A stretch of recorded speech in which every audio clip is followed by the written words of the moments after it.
"Doctor, what's wrong with men today?" The great doctor was silent a moment, and then he said, "Men simply don't think." And it's about this that I want to talk with you. This is the Cleveland Real Estate Investor Podcast.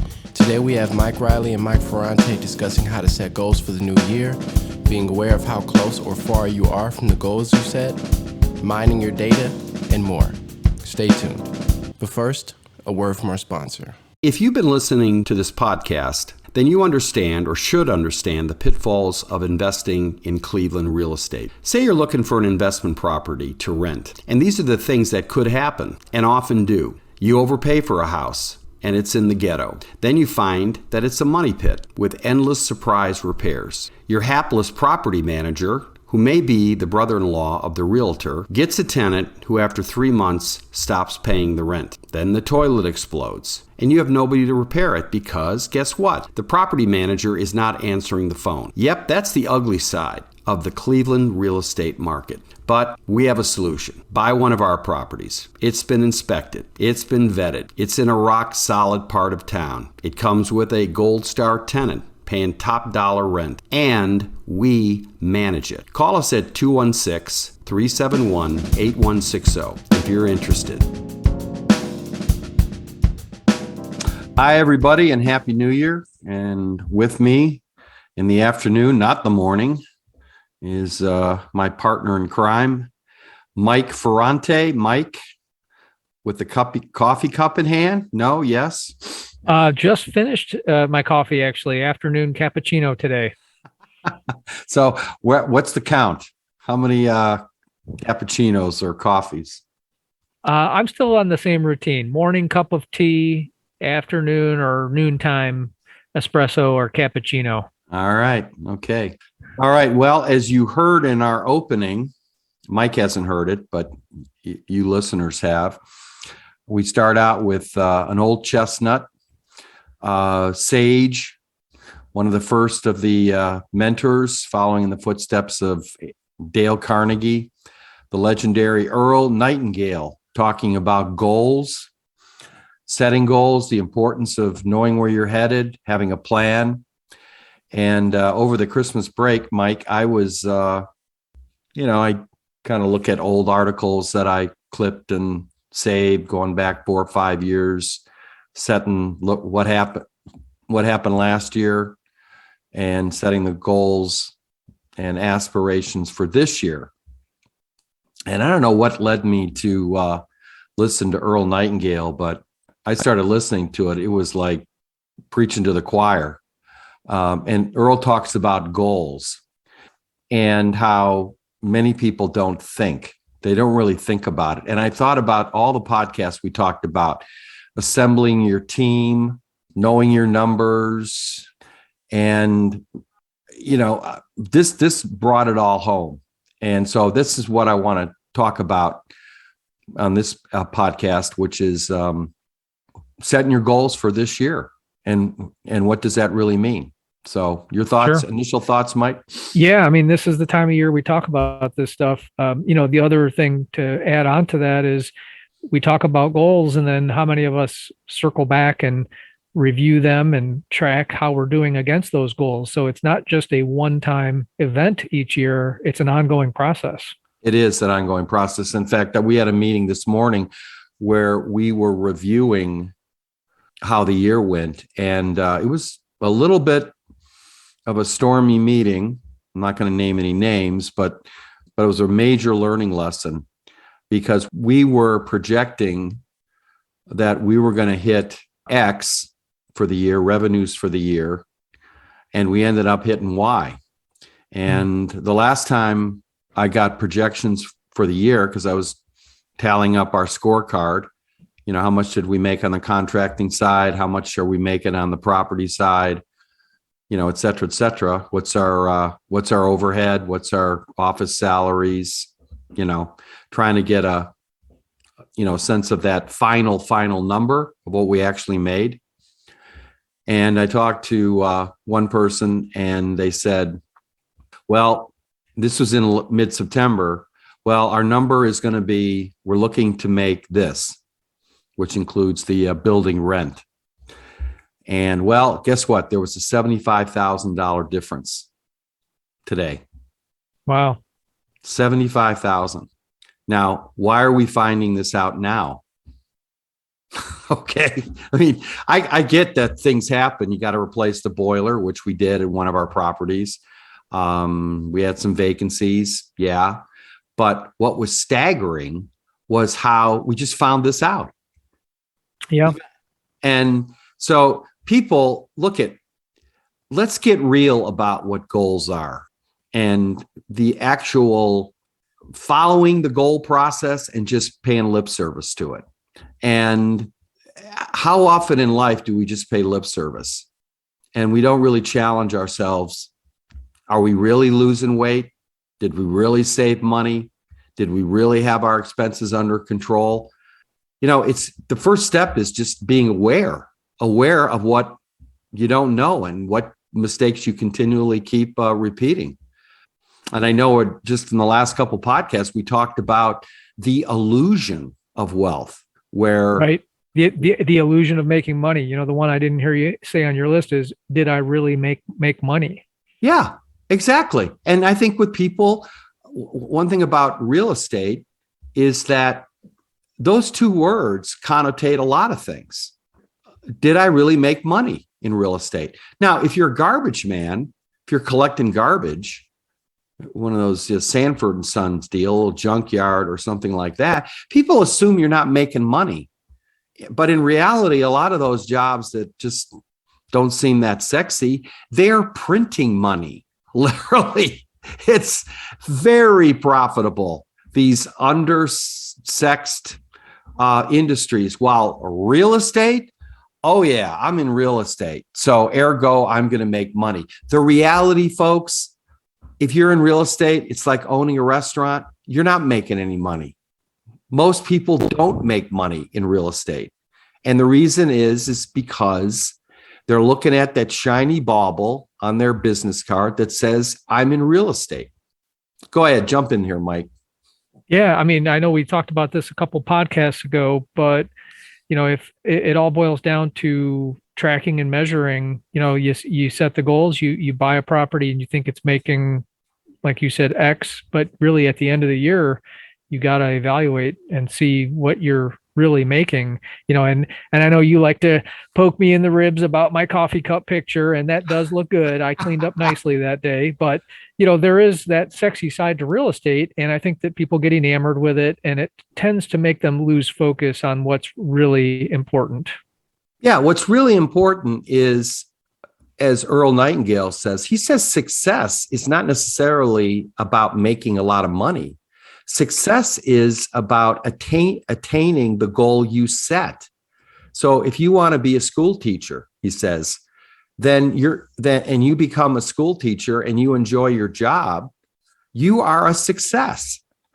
So I think when people ask themselves, do I want to get into real estate? Usually the answer that I'm hearing from some of the listeners who are calling in who want to hire us as consultants, they'll say, first thing we'll ask you is, well, okay, so why are you getting into this? And immediately they start going down the wrong road. They start saying, it's like earlier podcasts, I talked about this one guy, called him Carolina. Well, I want to build my real estate portfolio. No, you don't. No, your goal is, I want to make some money. I want to make money for retire. I want to start saving money. Now, you could do that with one house. You don't need 6 houses in 6 different cities. So defining what exactly is your goal then allows you to build a plan to reach that goal. And that plan should be something you're measuring every week. You're measuring it. What's my repair budget on this house? What's my vacancy budget on this house? There should be no surprises at the end of the year on this. And I used the analogy in our office meeting today. My youngest son, Travis, he went to Michigan. So my wife and I would drive from Cleveland to Ann Arbor. That's a 3-hour drive, door to door, literally. It's amazing. It's 3 hours. But what happens if you end up in Dayton, which is south, somewhere along the route, the I-90 route, you took a left when you should have stayed straight. But you're waking up 3 hours later and you're in Dayton.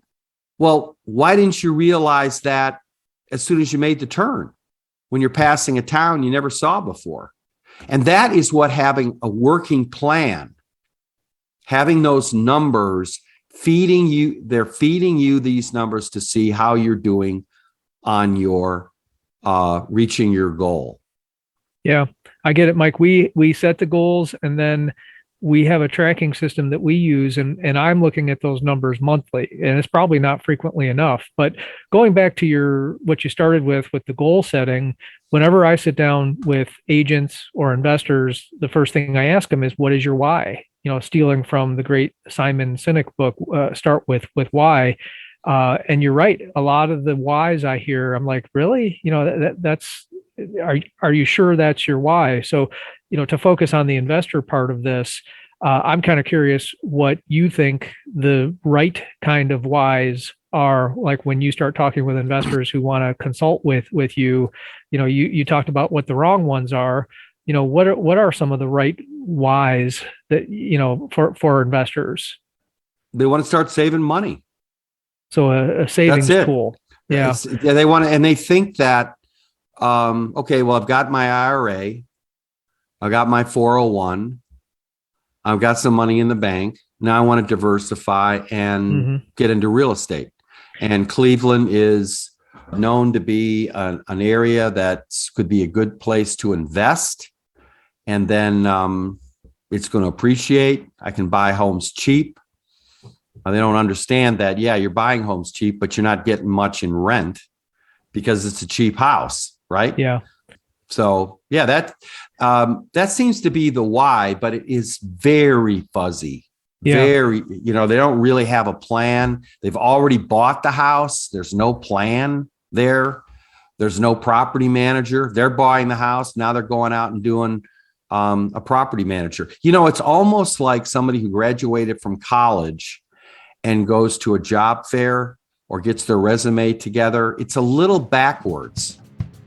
When we say about 5% achieve success, we have to define success. And here's the definition. Success is the progressive realization of a worthy ideal. If a man is working toward a predetermined goal and knows where he's going, that man is a success. If he's not doing that, he's a failure. Success is the progressive realization of a worthy ideal. I'm starting to realize, having my 3 kids, college educated, late 20s, early 30s, working in the business now, I'm starting to see how they're processing this stuff and how my own personal journey was, how they're processing. What is the why here? What am I doing? Why am I doing this? And do I have any way of measuring whether that's successful or not? Yeah. The one that I hear, and I know for me personally, I feel like my real estate investments are to create a passive income. And, sometimes I hear that and say, yeah, that makes sense. And other times I hear it and say, okay, but without a good plan in place, instead of a passive income, you're going to be creating a passive outflow of cash. We hear the old cliche, the money pit, and we've talked about avoiding the money pits, but done correctly, I think that a real estate portfolio, especially with a good property manager in place, can create a passive income stream, whether you're retiring or not. It's just another stream of income. And, all the really brilliant financial advisors talk about multiple streams of income. And that's how I look at my real estate portfolio, is just another stream of income. The interesting thing that just sort of hit me when you were talking, Mike, is that people are going to a realtor when they really should be going to an investment counselor. I mean, if their reason is to start diversifying their portfolio, time to get into real estate, the first person they should talk to is somebody, maybe like me, somebody who is talking to you on a bigger, wider view the why. Why are you doing this? How much money do you want to make? Is this the best place to put your money in, et cetera, et cetera? You're not going to get that answer from a realtor. Realtor just wants to sell you a house. I mean, they're not trying to rip you off, but they just want to sell you a house, you know? Yeah. And yeah, you could do this and you could fix up the kitchen and yeah, you could rent this out, but you know, they're not getting beyond that. What's your thoughts? Defend the real estate industry. Well, you hit the nail on the head, Mike. So that's why another reason why we talk about putting together the team, because one without the other is less effective. So could you just go to a realtor and maybe you get lucky and get someone who is pretty good at what they do and really points you in the right direction? Yeah, maybe. But a better plan is to have all those pieces in place, to talk to someone who can advise you on finances and the nuances of investing, if that's what you're trying to do, to have someone who's skilled at the repairs, the contracting, the management, and then have a good boots on the ground real estate agent, you know, have your accountant in place. What are the tax ramifications of what you're about to do? So I think one without the other is less effective. You know, can you get lucky and find someone who knows a lot about everything? Yeah, maybe. But I like having the checks and balances. Hey, if one guy tells me this, how do I know if that's what's best for me unless I have a different opinion from a different perspective to really shape the whole picture for me? That's my thought. Yeah. And, you know, as you're talking, I'm thinking without slamming the realtor, I mean, hey, come on, let's make this an equal opportunity slamming here. The lawyer, the accountant, the financial advisor, they all have their own agenda. Exactly. Okay. And the accountant, you know, my accountant's great. He's a great guy. We've had him for 30 years. He's not giving me any advice on how to make money.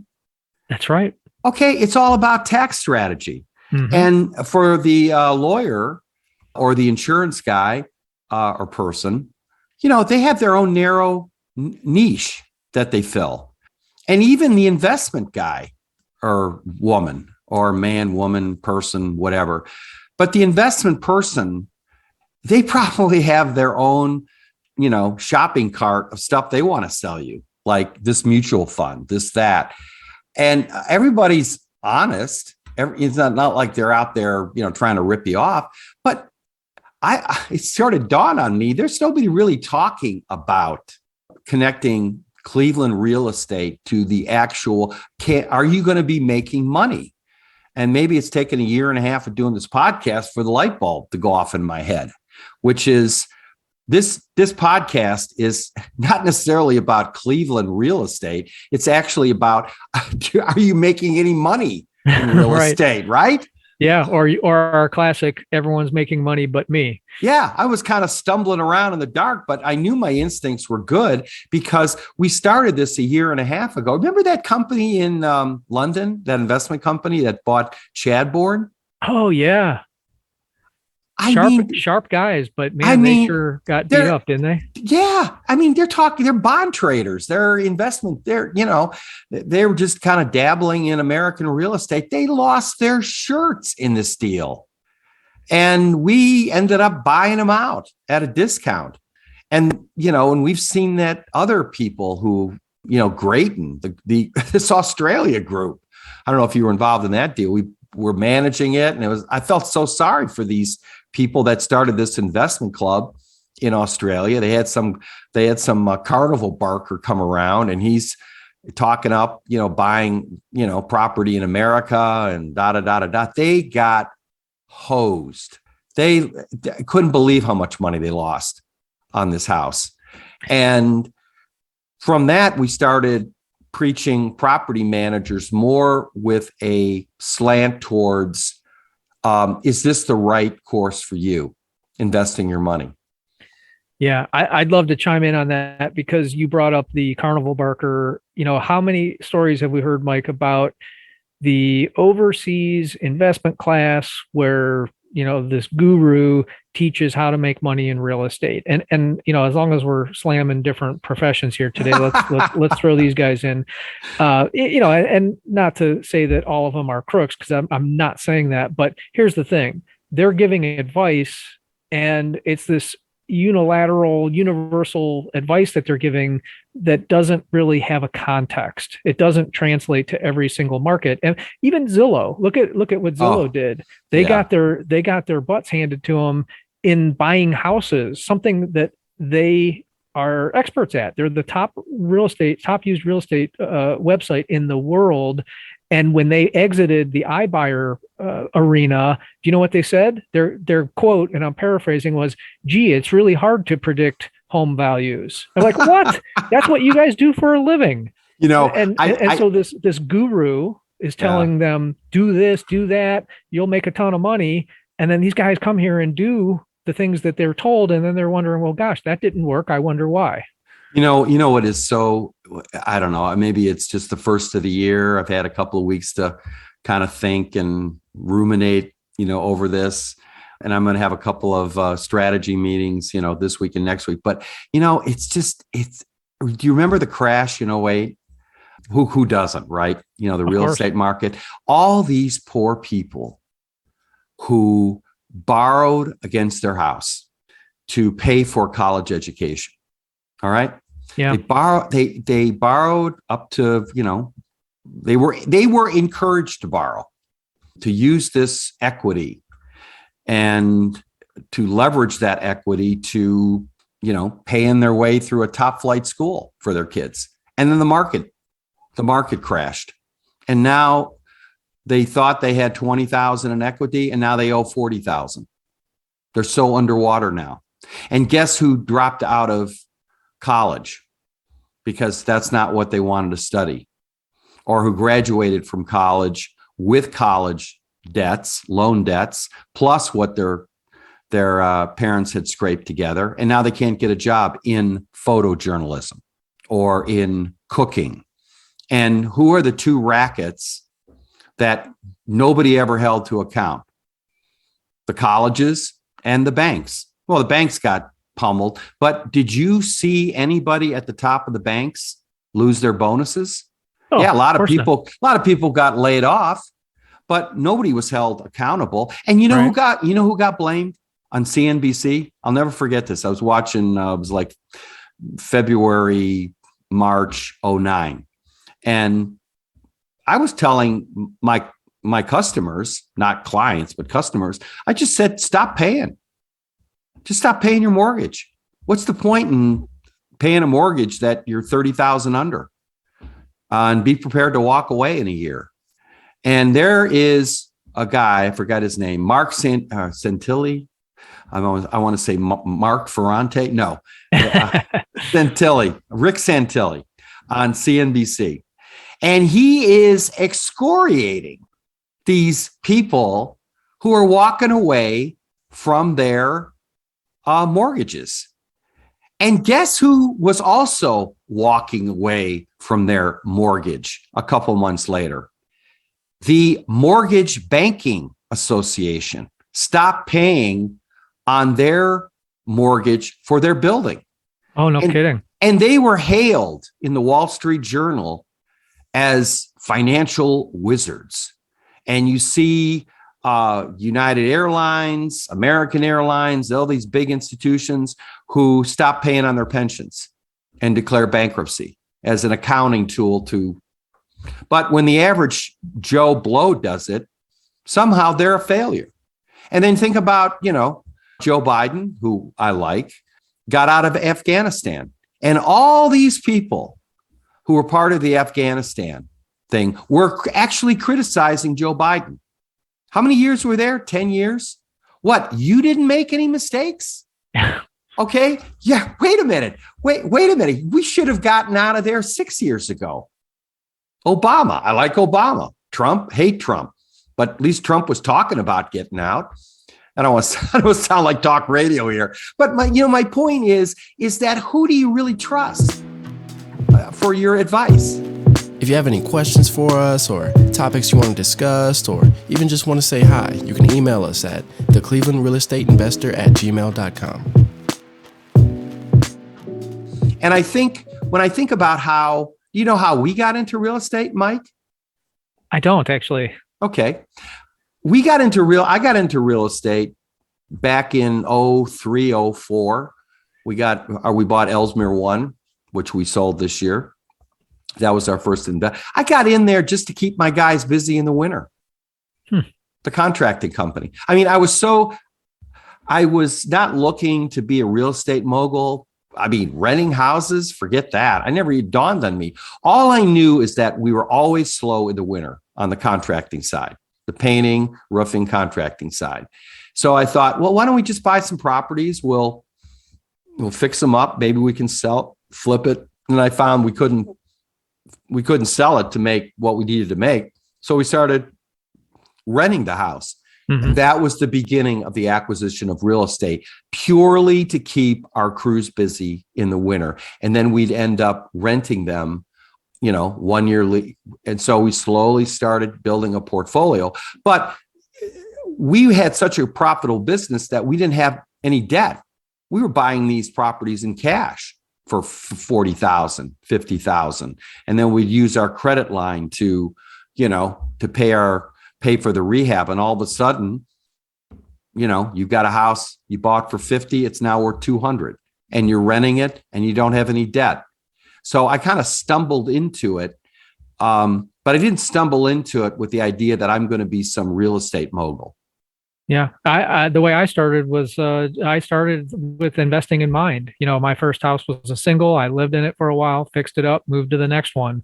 And then I did what your son is doing. I bought a duplex, lived in half, and that was my goal. So to kind of bring this back to goal setting, I knew what my goal in real estate was. It was to accumulate a portfolio, and it was to make it a stream of income. And I made a bunch of mistakes, but hey, we've talked about it before. Rather than repeating those mistakes, get a mentor, get these advisors, get people who know what they're doing, and get some advice before venturing into it. The only thing I did have a friend who owned about 30 houses. When I sat down, I took him out to dinner. I said, hey, I want to pick your brain for an hour. Bought the guy dinner, picked his brain, and hey, that was better than nothing. Right. And I just charge a bottle of wine for that initial consult. Right. And it's got to be above $50. Don't send me that Mogan David or that kangaroo wine. $2 Chuck or the kangaroo wine. We're talking 8 years in the desert or isosceles or something good. But some of my clients know that. So that's your initial fee. But again, I rule of thumb is always your mentor. Your mentor always needs to lead with his or her own mistakes. If they're not telling you how they screwed up, they're not worth listening to. Okay. I agree. I think that's great. I think it's a great comment, Mike. That needs to be your soundbite for this podcast. No, I got Earl Nightingale leading off. Oh, that's right. Yeah. No, it makes sense, right? It does. I'm always the first one to share my mistakes because obviously you learn more from your mistakes than you do your successes if you're doing it right. Right. And all you got to do is read Wikipedia every night and read about these people's lives. They're making hundreds of mistakes. Do you think they ended up being a star overnight? It never happens. The Beatles, greatest band of all time. They cut their teeth in Berlin. For 3-4 years, playing at the Cavern or whatever. But, people who are movie stars now, they're waiting tables. Who's that guy in The Office who's now big time Jack Reacher guy, Krasinski? John Krasinski. John Krasinski. Go online and just read and listen to his interview on Fresh Air. Unbelievable. He was waiting tables for years, doing a couple commercials. Finally, his parents said, hey, listen, let's give it 3 more months and then call it a day. And I think it got to like 2.5 months, and then he got his first job. So when you listen to Earl Nightingale, he not only talks about setting a goal, having a plan, relentlessly measuring that plan weekly, having a group around you that can be your advisors that are going to tell you the truth, and then constantly reevaluate. And then the last one, the most important one, is persistence. You have got to keep moving forward. That persistence is the key, but You can't be pounding your head against the wall. That's the tricky part. That's why you need a plan. That's why you need to adjust. And your mentors need to share with you how they adjusted and evolved and learn from their mistakes. So if there's no mistakes there is nothing to learn from these blowhards. And I wish these people that were criticizing Obama or these bankers that cashed out like Robert Rubin for $100 million after they tanked the company. Come on. I don't want to hear you criticizing anybody until you tell me how you effed up. Yeah. Good advice. Okay. Yeah. So, in addition to persistence, the word that we always use is consistency in our business, in the realtor business. We talk about the consistency of doing the things that you need to do on a daily basis, and that's what leads to long-term success. right. Exactly. Now, there is money to be made in real estate, but like anything, you have to have a plan. You have to have a plan first that matches up to your goal. My goal is to get into real estate as part of my diversified portfolio. And I want to make X. And I want to see what's my 5-year plan. And you've got to know, when I say know your numbers, I mean those numbers should be screaming at you on a weekly basis, on a monthly basis. Do I have a vacancy? Am I charging enough rent? Do I have the right tenant? It's the winter time. It's 20 degrees here, folks, in Cleveland. It's cold. It's raw. Do you have the water shut off in that vacant house? Because if that water's not shut off, you may have a closet that's on an exposed wall that's not insulated, and your pipes may burst. Yeah. Remember, we had that client in University Heights, third Yeah. floor bathroom toilet pipe burst and ruined the whole house from there down. Right. It was a nightmare for her. Nightmare. And the point is the water should have been shut off. We should have shut that water off. Now, if a house is vacant on our short-term Airbnb, the water is shut off. The heat's on. We didn't winterize it, but the water's shut off for that worst case scenario. Yep. Yeah. Okay. I remember that one. What happened was her heat source failed, and that's what caused the pipe to burst. Yeah. And we walked in. You know what that house looked like when we walked in a week later? For the water was running with sub-zero temperatures. It looked like Superman's cave in the North Pole. Yeah, that's right. It was all ice. So anyways, well, this is kind of like our New Year's resolution, setting goals, rail against the conventional thinking in our society. I mean, we're talking big picture stuff. Next week, Mike, we will be doing our heat check. We're talking about what the landscape looks like for, the market. So I will push you hard on your analytics. Yeah, right? I will have those numbers ready. In fact, I'm putting it together right now. I'm going to have the 2021 year in review for Greater Cleveland real estate. And then I'm going to have my list of predictions for 2022. Wow. Right? I know everybody can't wait for that episode, and that'll be coming up probably the middle of next week. So we're going to be doing our Thursday podcasts, Mike, and then we'll be doing our engineering. And so we're going to start trying to get these podcasts more regularly. I want to thank you for your time, Mike. This was an interesting show, and folks, we'll pick it up next week. Looking forward to it. Thanks. Okay. Thank you for listening to the Cleveland Real Estate Investor Podcast. You can find all our episodes at www.reilly-properties.com, or you can find us on your favorite streaming services like Apple Podcasts, Spotify, SoundCloud, YouTube, and more.